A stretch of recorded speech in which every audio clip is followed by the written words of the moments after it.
vedare tinokuchingamidzai zvekare kune chimwe chirongwa pano paZim Facebook Secrets and Confessions. Tadzoka zvekare nemamwe mamessages. Regedzai tibva tapinda mumamessages edu atadzoka takakubatirai. Message yedu yekutanga yakamira sekudai so. Hanzi makadi zvenyu mukomana ashi, ndinokumbirawo kuti munge muchindiposterawo nyaya yangu makavigawo chitupa changu. Inini mukomana ashi ndinoda kureurura kuti ndiri Muroyi mukoma ende ndichizonosvika pakuva Muroyi inhau yekuti ndakajoiniswa uroyi uhu naGogo. Gogo avo vanova vakabereka amai vangu. Inini baba vangu vainge vatongoriwo munhu ainge asitomborina kana mari, and the same way that my mother chose my father, that is the same way that I chose my husband, because isusu musisterhood yedu tinochuza varume avo vanenge vasina chavanenge vainacho, so that we can upgrade them and at the same time we can control them. Hativa controlli nerudo,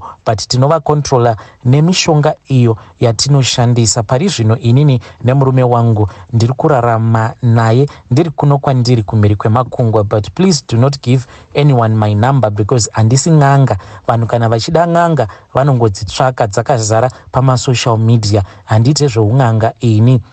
Ndichuya pano mukoma ndine confession yangu iyo yandiinayo. It is just a brief story of my life, how I ended up being the witch that I am. So inini neshamwari dzangu ndine shamwari dzangu idzo dziriko kuSouth Africa, dzimwe dziriko kuZim, but each and every night mukoma nashe tinofanira kuti tinge tichisangana kumuzinda, uko kwatinoti kumuzinda. Kumuzinda ikoko ndiko kwacho kune dare redu, ndiko kwatinosangana na Queen Mother. Munoona sezviya zvinoita nyuchi dzinoraramira kuti dzinge dzichifadza that queen bee. That is the same thing that we do. That is why each and every night tichienda tichinonamata our Queen Mother. Our Queen Mother ava ndevamwewo Gogo ava vanogara at that village where my mom was born. Saka ivo Gogo vangu vainge vari Muroyi. So Gogo zvavainge vari Muroyi vainge vakazvara mwana wavo umwe chete. Saka when the time came for my mother to become a witch, amai vangu vakabva varamba. That is when Gogo vakabva vazosarudzira amai murume avo vanova that is when ivo Gogo vakazosarudzira amai vangu murume avo vainge vari baba vangu. So my mom thought that she was making her own choice, but what she didn't know was that ivo vainge vachitoshandisirwa mishonga naamai vavo Gogo ava vakazonditraina kuti ndinge ndichizova Muroyi. Ivo amai vangu ndichiudzwa naGogo hanzi amai vaifanira vakaitawo Muroyi at the age of 14, but amai vakabva varamba, vairesista each and every night. Gogo apo pavaizama kuti ivo amai vange vachizova Muroyi, amai hanzi vairamba kuhope ikoko, vaitiza. Kunyange Gogo vaiti kana vakauya vakabata chikafu chinonaka like a cake or anything, asi amai vairamba. Ivo Gogo vakazondiudza kuti keki iri randaipota ndichiuya ndakabata ndichida kuti ndige ndichipa amai wako rainge risiri keki, but yainge iri tsvina yangu. So paya pekuti munhu anorota achidyiswa something that is very sweet, chinenge chisiri chikafu that is very sweet, but nguva zhinji inenge iri tsvina yemuroyi yaanenge achikudyisa. Most of the times muroyi uyu anenge achida kuti in the future ange achizokucontrola, saka anozoshandisa tsvina yake iyo yaanenge aita physically, then inobva yazotransformewa usiku paya imimi makarara, ndipo paanozouya obva azokudyisa tsvina iyoyo, iwe uchifungidzira kuti zvimwe kuda ndiri kudyiswa keki, yet unenge uchitofidhiwa tsvina yemunhu. Saka Gogo vakandiudza kuti all that she did, she tried and she failed. Gogo ivo vachindiudza hanzi as soon as ivo amai vangu pavakazotena 14 years, hanzi kubva ipapo ivo Gogo vairohwa each and every night vairohwa neshamu yainge ichirwadza nekuda kwekuti vainge vakatadza kuti amai vange vachizova Muroyi. So Gogo vakabva vazopiwa option yekuti vaikwanisa kuti vange vachizotransfer masimba avo obva azouya kwandiri.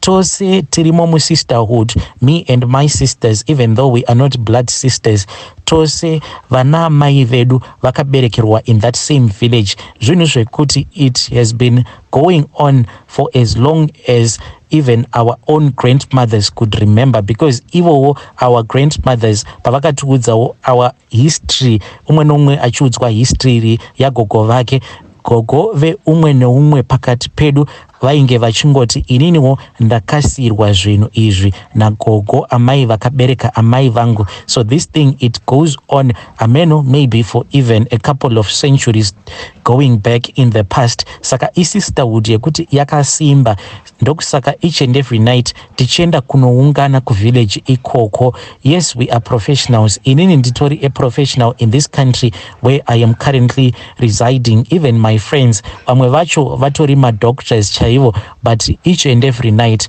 tinotonosangana pamuzinda padare redu apo patinenge tichinamata mwari wedu, our queen bee. She is the one, the old woman who is remaining. So amongst the sisterhood, avagogo ava pavachazofa panofanira kuti pange pachizowanikwa one amongst us takatomusarudza. Already she is staying in that village. Iye haatendedzwe kuti ange achibudamo muvillage imomo, because ndiye anofanira kuchengetedza muzinda, pamuzinda apo patinosangana pedo nemamwe makuva awa mukomanachi hakuna anotomboziva kuti makuva, hakuna anotomboziva kuti makuva ani. Vanhuwo vakatanga kuvakirawo muvillage imomo kana pachitaurwa nhoroondo vanongotiwo vakangosvikawo makuva iwayo aripo. Saka ndipo pacho patinoitira matare edu pedo nawo makuva iwayo. Zvakaitika mukomana achikoti inini ndinge ndichizojoiniswa musisterhood iyi inhau sezvandakuudzai, nhau yekuti amai vangu vainge vakambozamiwa nagogo, asi gogo from 14 years vakazama vakatadza kuti vange vachijoinisa amai vangu, nekuti amai vangu vane spirit iri very strong inoresista zvinhu zvakawanda. Zvakazoitika ndezvekuti pane pamwe pandaifanira kuti ndinge ndichidzokera kuchikoro. This was after our schooling holidays and ndaidzidza paboarding school. So gogo ndivo vakabva vazosuggesta kuti he wanted to go with me. Ivo vakaudza vabereki vangu kuti vainge vachazotravela with my grandfather, but my grandfather navo vaiva munhu aibata.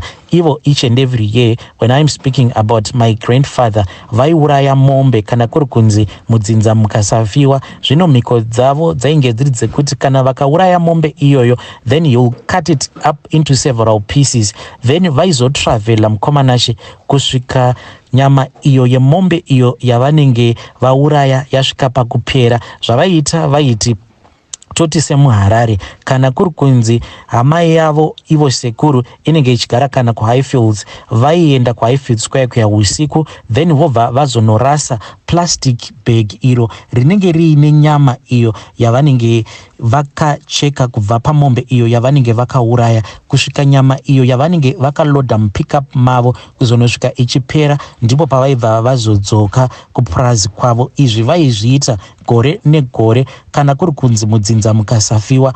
Ivo sekuru ndo zvavaiita, but mhiko idzi nezvose izvo zvavaiita zvaingorakidzwa inini. Vamwe vazukuru vose hapana kana chavanomboziva. Kubva zvandakabvuma kuda kuita Muroyi, ndipo pandakabva ndazotanga kuudzwa nagogo vachiti sekuru vako ava unozviziva here kuti ndivo vakauraya nhingi. Ende gogo sometimes vaitotaura vakatsamwa vachiti iye munhu uyo anenge akaurawa nasekuru, munhu iyeye ndiye wavainge vakatotarisira kuti vange vachizomuisa pachijana, but she could not do that because kana munhu akaurawa nemishonga varoyi havakwanise kuti vange vachizomudya, because munhu iyeye anenge atori nebasa rake rinenge rakamumirira rekuti ange achizoshandiswa. Saka mutumbi wake haufaniri kuti unge uchizotorwa nevaroyi achizodyiwa, but vanhu ava vanongofawo just normal ndo vatinowanzo kuzotora mitumbi yavo tobva taita zvimikuyu. Isusu zvedu zvimikuyu hatigari nazvo mudzimba dzedu, but zvinogarako kumuzinda pose patinenge tadzokerako kuvillage ikoko where my mom was born, ndipo patinobva tazopiwa chimukuyu ichi tichidya. Then when we return back to our places to be with our husbands tinenge tatova bo. Saka takati tiri munzira inini nagogo tichienda to that boarding school where I was learning at that time. Gogo ndipo pavakabva vazondibudira pachena vakabva vati inini ndiri Muroyi, kana uchiona ndisingawirirani naamai vako inhau yekuti amai vako havadi kuti vange vachigamuchira chipo icho chandiri kuda kuvagamuchidza. I was very curious, ndikabva ndabvunza Gogo kuti saka what are the benefits of being a witch. Gogo vakabva vati sewe soho sezera rako kana ukazotanga kuita zvovakomana. What she didn't know is that already I was dating uyo akazova murume wangu wandigere naye kusvika pari zvino. I had already started dating at that time. Vakabva vati by the time yauchazotanga kuitawo zvevakomana kana uri Muroyi waunenge wasarudza iyeye haakwanise kuti ange achizodata vamwe vasikana because iwewe ndiwe unenge uchimukontrola nemishonga iyo yandinenge ndichizokupa. Kunyangwe mukazopinda mumarriage iwewe ndiwe unenge uchiita zvaunoda mumarriage imomo, iye ndiye anenge achitokurespekta. Mukomanashi ndakati ndanzwa zvose izvi I was very excited. Ndikabva ndati Gogo ndipei mishonga iyoyo because I do not want a heartbreak. I had witnessed a heartbreak. I had a friend of mine uyo ainge akaspenda almost the whole schooling term feeling depressed, achichema each and every day after her boyfriend from primary school atanga kudata umwe musikana. So I didn't want to go through, and munongoziva kuti kana uchiri musikana wechidiki true love yaunenge uinayo inenge yakapenga. Gogo vakabva vamisa motikari yavo vakabva vapaka on the side of the road and we were in the middle of nowhere at that time.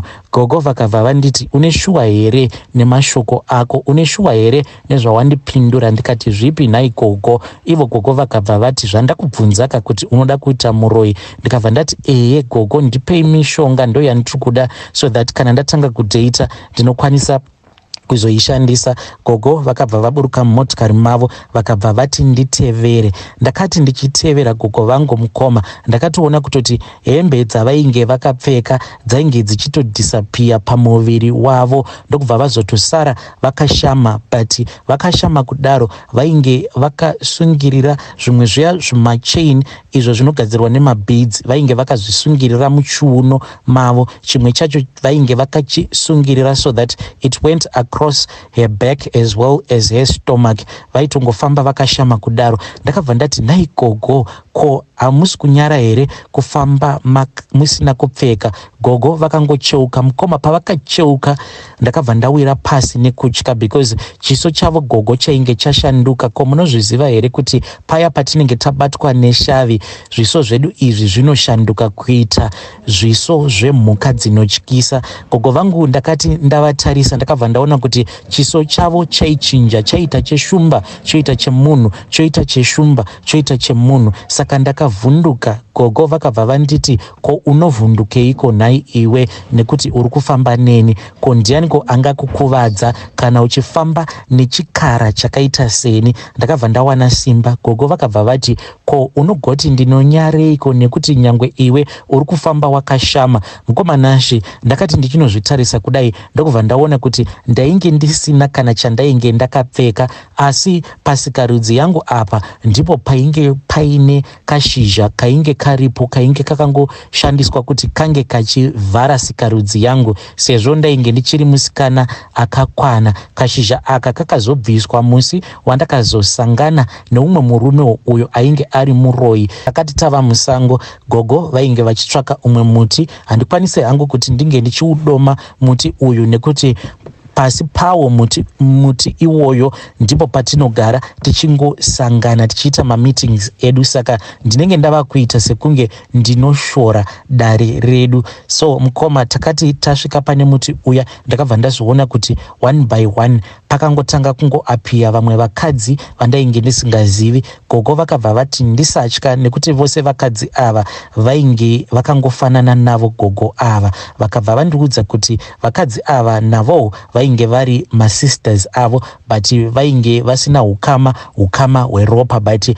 vainge vakasunganidzwa nedare. Vakadzi ava mukomanashi they all come from the same place where my grandmother was born, where my own mother was born. They all come from that same place. Saka zvatinoita musisterhood medu ndezvekuti just like ivo gogo vangu kundipa kwavakandiita shavi ravo, navo shavi iri vakaripiwawo nagogo vavo. That is how our sisterhood has been surviving, and our sisterhood will never go away, because even right now I am a professional, but I still pay homage and respect to our queen mother. Havashandi havaite sei, but mwedzi uchitopera ndinotomeka sure kutoti Western Union inotopinda mfoni mavo mari ndinototumidzira neWestern Union. We do this because we pay homage to our sisterhood. Mukoma ndakazoti ndajoiniswa gogo vakabva vazondiudza kuti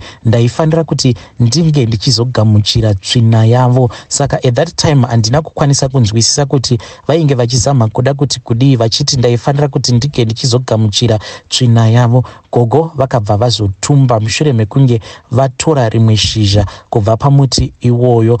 Apo patainge takamira pasi pawo muti iwoyo, ndokubva vatanha shizha vakabva vazotumba gogo, ndokubva vazotanga kuita tsvina. Izvi hazvina kuitika mumweya mukoma, zvakaitika in real. Then gogo vakabva vazoti huya utore chigamuchira tsvina yangu iyi kana uchida masimba angu. Mukoma ndakabva ndagamuchira tsvina iya iyo yainge yaitirwa pashizha riya nagogo. Apa yainhuhwa sei tsvina iyoyo. Ndakati ndakaitarisa ndakatoona chikafu icho chainge chabva mukudyiwa nagogo, because tainge tadya mutakura. Mukoma ndaitoona zvibage nezvibhinzi mutsvina yavo.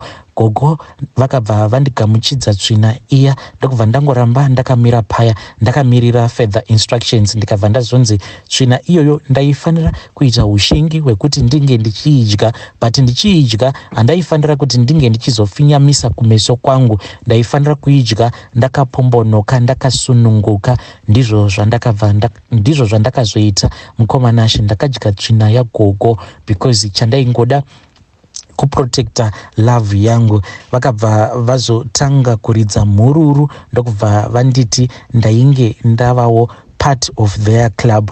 Takazodzokera zvedu kumotikari, vakabva vati zvose zvainge zvaitika handaifanira kuti ndinge ndichizoudza kana ani zvake, nekuti kana ndikaudza kana ani zvake ndinozofa. But with time nekukurawo ndakazoona kuti it was just a lie.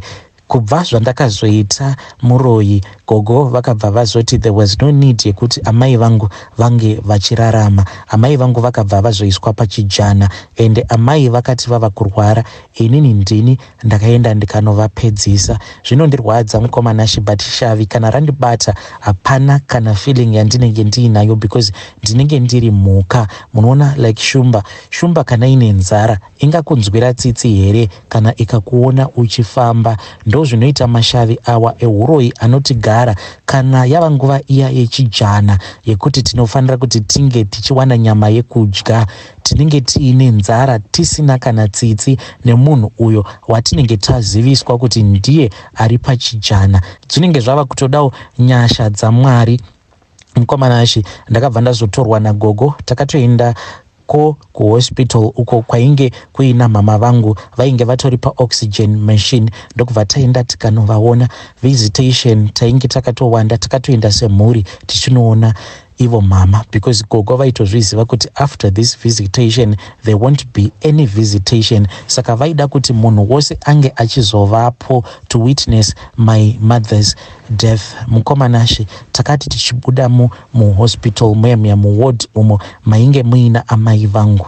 Mweya wangu ndiwo wakasara. Zvinonetsa kurondedzera mukoma, but takatofamba as a family tichibudamo muroom umo mainge makaadmitiwa amai vangu, but mweya wangu wakasara wakangomira padhuze nebed apo painge pakarara amai vangu.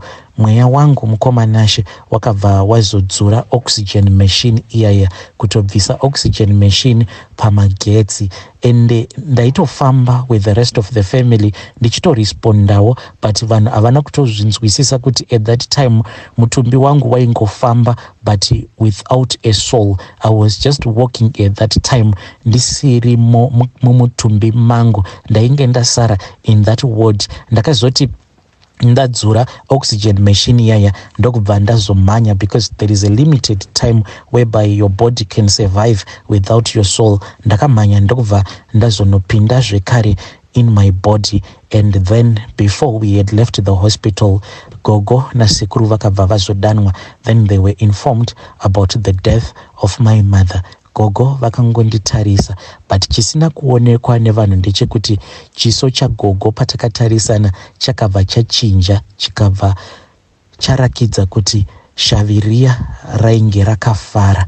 Rakatonditarisa shavi iro raigara ivo Gogo rikabva randisekerera richindiudza kuti ndainge ndaita a great job, therefore I was going to get the biggest piece apo patinenge tava kudya amai. Zuva rekuti tainge tabva mukuviga amai, takazoti zvino takamira paguva raamai vangu, takakomberedza guva raamai. Tainge tangotorawo chimwe chimwana. Usually tinowanzokutora vana vanenge vari around 5 to 6 years, vana vekuti vanenge vava pastage paipai pekuti they can remember what happened to them, but at the same time that memory haikwanisi kunyatsokuuya back kwavari. Ndo vana vatinoda ivavo. Takangotorawo kamwe kamwana kamusikana tikabva takapa muswe webere, tikabva takaudza kuti kange kachirova guva raamai vangu. Kakarova guva raamai vangu, guva raamai rikabva ravhurika, mutumbi waamai ukabva wauya. Then amai vakabva vazourawa, nekuti munhu kana ukafa zviya uri pajana haufi kufa, unofanira kuti unge uchizofirako kumakuva, otherwise kana ukafa kungofa nyama yako inozoshata. Isusu tisati takwanisa kukutora kuti tikwanise kuzoita mukuyu, tikwanise kuzogadzira chimukuyu nenyama yako. So mukomanashi amai vakazoti vatorwa, inini ndikabva ndazogurirwa chinhindi chakati kurei, ndikabva ndapiwa ndikanzi ndinge ndichidya, but ndakatadza kudya chinhindi chiya, ndikabva ndazonzi ndinge ndichipiwa matumbu aamai vangu, sezvo ndainge ndichiri pakujairira kudya nyama yemunhu. Ndakadya matumbu aamai vangu kusvika apera. Zvino nyaya yandauya nayo, nyaya dzangu mukoma, sezvandakuudzai pandatanga kukusenderai the first message, kuti nyaya yacho inotoda zuva rose ndichingorondedzera nyaya yangu. Fast forward, after tadya amai, ininiwo ndainge ndakura nawo, ndainge ndava kudawo kuti ndinge ndichiroorwa, and already I had the men that I wanted. Ndo zvatinoita muclub medu, tinosarudza varume avo vatinokwanisa kucontrola. So murume wangu uyu all these years he was okay, but dambudziko ravapo nderekuti iye dzimwe nguva anoti paya kana ndisimo mumba anobva amuka, and the more yandiri kuramba ndichimupa mishonga yandinomupa kuti akanganwe zvose izvo zvaanenge arota, ndiri kutya kuti murume wangu anokwanisa kuzopedzisira arasika njere. And rimwe dambudziko raava kusangana naro nderekuti ava kuitira weti magumbeze. It is because mweya wake uri kusensa pose paya pandinenge ndabatwa neshavi reuroyi, saka mweya wake unosensa obva apindwa nekutya, obva aita loose, obva azviitira weti magumbeze.